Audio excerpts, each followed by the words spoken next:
Simple Cyber Defense Security Updates for April 14th, 2022.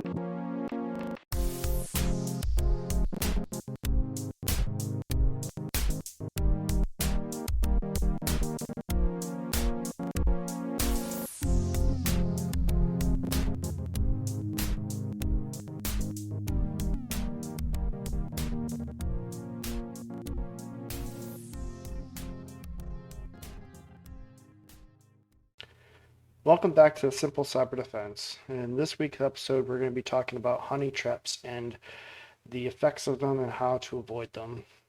I'm Carl. Hi, this is Ahmad. And so let's begin. So do you want to start off with the topics of this choice? Yeah. I mean, it's a little sticky, but Yeah. we'll get going. So to start this off, we talked before about social engineering, and just a quick reminder what social engineering is. It's a term that is used for a very broad range of malicious activities that is accomplished through human interactions. There's no technical skills that is needed. It pretty much all it uses is psychological manipulation to trick the user into making a mistake, whether it's a security mistake or any type of mistake that would cause them to give away sensitive information. And the thing is with social engineering attacks, they don't have to happen in one step, right? They can happen in multiple steps. The first step happens before any of the interaction happens, right? Which is kind of like preparing the ground or kind of a reconnaissance, where an attacker would identify the victim. They'd gather enough background information that they can exploit, and then they select the attack method, right? And the honey traps are an attack method that we will talk about today. The next step is to hook the victim, right? That's when, after an attacker does all their investigation, they try to engage the target, right? They'll spin a story, they'll use some side channels to get your attention. And then after they do that, they get your attention and they get you to interact with them, they take control of the interaction, right? And after that, the stage of play becomes activated. That's when they start to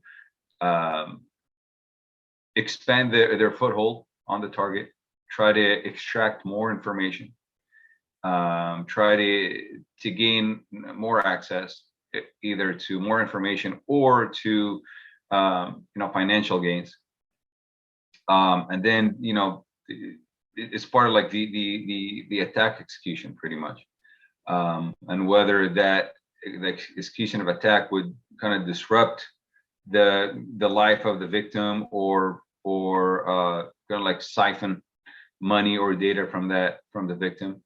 And then after that, without any warnings, they exit, right? They remove all traces of their existence from your life. They cover their tracks, and they kind of like try to, some of them will bring it to a natural end, and some will just be an abrupt end, right? And the honey trap is one of those techniques, right? And the honey trap has become more apparent and more harmful with the expansion of social media, right? Mm-hmm. And we talked before in our previous episode about grooming, right? And so grooming is directed towards children. Honey traps, mainly, they're directed to men, from people that they claim to be, a female or an attractive female or a maiden in distress, right? So if you want to elaborate on that, Carl. Yeah. So mostly those will happen for like dating sites or things like that, where they won't necessarily come out and say, okay, I want your passwords or I want a whole bunch of personal information. What they'll do is they'll just start chatting you up, and maybe over a couple of months start building a relationship with you so that you think, oh, this person's really interested in me and they really want to be with me, like they love me and all this. And then eventually they'll come to say, okay, something happened and I need a couple $100 to either fix something, or maybe they want to come out and see you, so they need plane ticket money or something. But then once you give them their money, they just either disappear or they just make excuses why they can't come out or something like that to try to get more and more money. And then once you say, no, I'm not going to give you any more money, that's when they exit and disappear. So, in that aspects, it's mostly dating sites going on. But this is not to say that females aren't prone to this either. Mostly on that side, it's mostly military or people who are pretending to be military men. So they, oh, it's a trustworthy person because, he's in the military. He's not going to, deceive me and this, that, and the other. Is what they'll do is they'll actually take a photo of a real military person, take their name, and just pretend to be them. And same thing with the picture of the females and just pretend to be that person. They're not really that person. They're just out there trying to get you to fall for that persona that they created for you so that they can gain your trust and then eventually take the money that they can get out of you. And then once you stop, they disappear. So, with that said, that's just like one aspect of that. There is actually another one that I think is starting to become more and more of a problem, mostly in Facebook, which I would say where people are creating duplicate friend accounts and then giving you a request, say, hey, either saying that their other account's been hacked or just not even giving any explanation and just try to send a friend request to you. And it looks really legitimate because it's their actual profile picture or maybe a different picture of actually them with their real name. But the difference is once you accept that friend request, now they have access to all of your data on the Facebook. And the reason mostly these fake accounts get created is to get access to your data so that they can either try to get social engineering against you so that they can get passwords and other things from you or guess them based upon the information that you're sharing on Facebook, or they could try to trick your other friends into accepting the request. And then they may be more prone to clicking on a link through a message because they think, oh, it's my friend. He won't just send me something that's not legitimate. So, you have any thoughts on that? Yeah, that's also another avenue that an attacker would take, which they just um, rely on the good nature of people, right? Mm-hmm. And they try to take advantage of that. And again, just like I mentioned earlier, it's just a psychological game, right?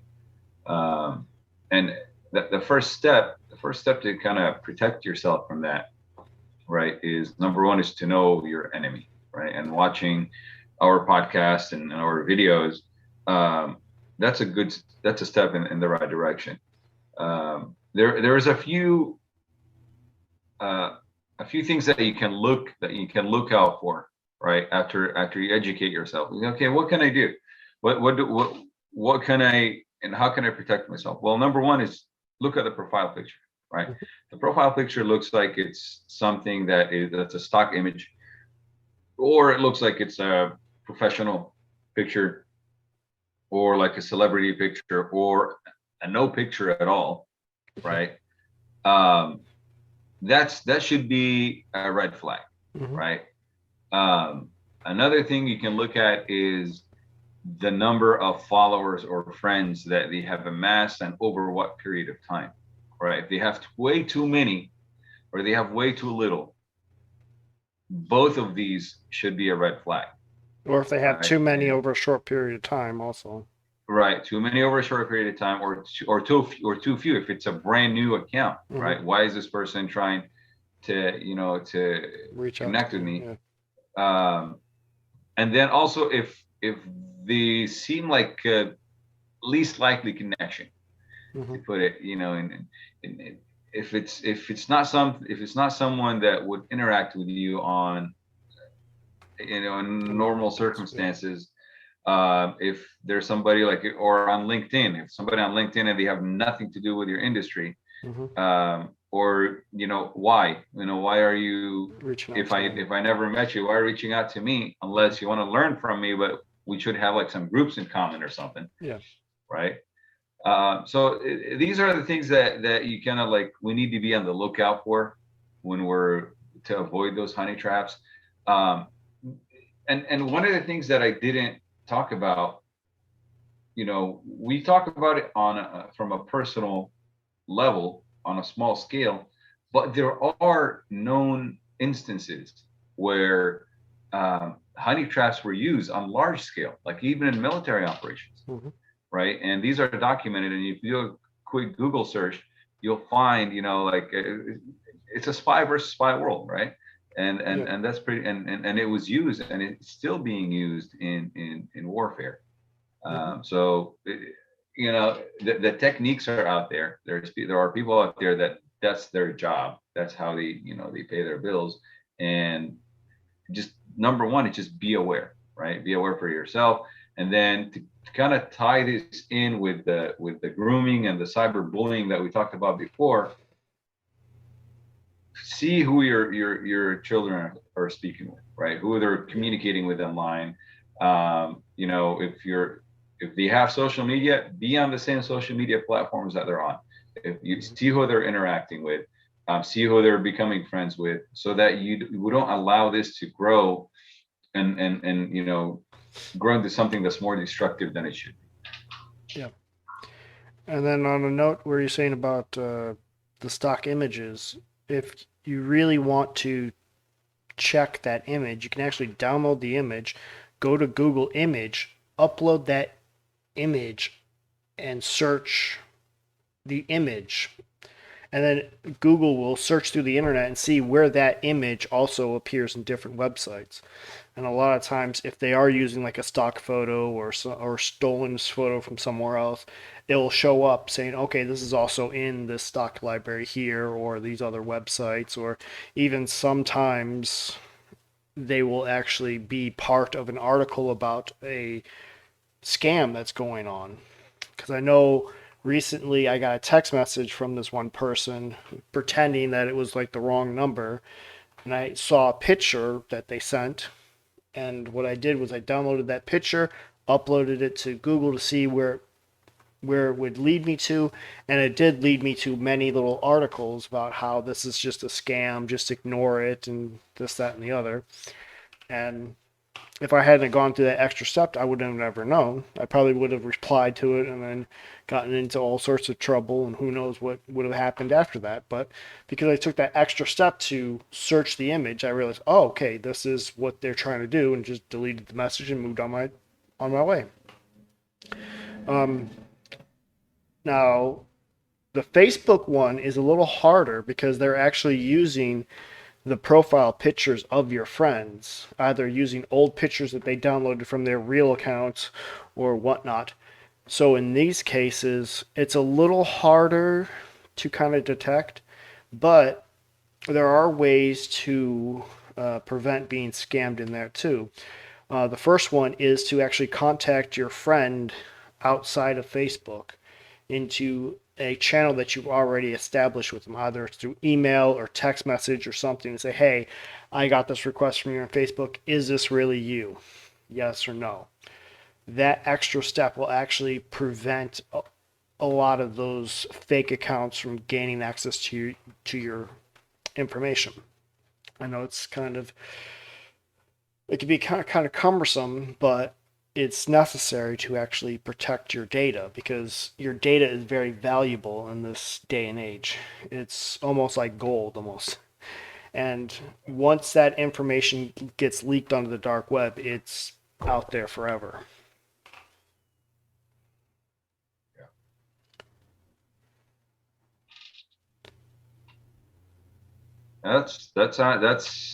That's pretty good. Yep. Yeah, I don't have anything to add to that, man. I think All right. that's So yeah, just the best thing to do is like when in doubt, err on the side of caution and just say, okay, this is probably a scam, so I'm gonna not go down there, especially when it comes to new friend requests from people that you don't know or things like you're saying on LinkedIn. There are some times where I get people who are in completely different, bizarre industries who would never even reach out to a cybersecurity specialist, and I'm thinking to myself, well, why are you, who's a librarian or whatever, wanting to connect with me as a cybersecurity specialist when there's nothing in common between the two? Sometimes there are right. people who generally do try to reach out to try to grow their network and just reach out to anyone to see who they can connect with, but most of the times this is more like a data harvesting so that they can say, okay, this person works for a pristine law office or whatever. Okay, let's see if I can gain his trust so that I could then get him to give me information about the law office or give me another name of a person that I can send a spear phishing attack to or any number of things that may seem innocent to us, but for an attacker, it could be the difference between breaching the organization or not breaching. So a lot of the times you just have to really think, okay, what information do I have that may be used against me or my company or my family or whoever, and try to just protect that as much as possible and just think before you accept requests or think before you try to just help someone out because like I said, not everyone is has the good intentions, and I know it's kind of hard for some people, but you just have to face the reality that attackers will take advantage of you, and it's very important to protect yourself in this day and age. I'm not saying that you can't trust anyone, but just more like a as what's known as trust but verify kind of thing. Right. So, is there anything else you want to add before we close?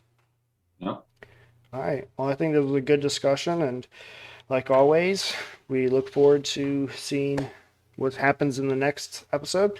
And if you do find this information very useful, you can subscribe if you haven't already, like it, and share it with anyone who you think could use this information and be helpful for them. And if you have any topic suggestions, you can head over to the simplecyberdefense.com and fill out our form to make suggestions of topics that you want us to do. And we are open to any suggestions. And with that said, we'll see you in the next episode. Thanks for listening to the Simple Cyber Defense Security Updates. Join us next time when we dive into more security issues, and make sure you subscribe to the podcast so you never miss an episode. Plus, if you have a topic suggestion or want to support the podcast, stop by our website at simplecyberdefense.com.